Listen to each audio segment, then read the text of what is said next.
చెప్పండమ్మా. నమస్కారం అండి. మాది జంగారెడ్డిగూడెం. మా మనవరాలకి ఆర్టిజం చాలా చాలా చోట్ల తిప్పామండి. నెలకి ఒక 70-80 వేలు దాకా ఖర్చు పెట్టాము. నాకేం వేయలేదు కదమ్మా. మా అల్లుడి గారిది శాలరీ వచ్చి 1 lakh అయితే 70-80 వేలు ఈ పాపకే ఖర్చు పెడుతున్నాము.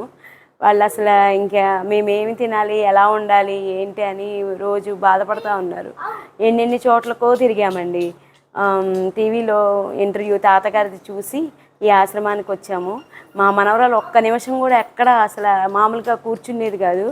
ఇప్పుడు ప్రేయర్లో చక్కగా వచ్చి కూర్చుంటుంది. కొంచెం ఇంట్లో కూడా కుదురు వచ్చిందండి.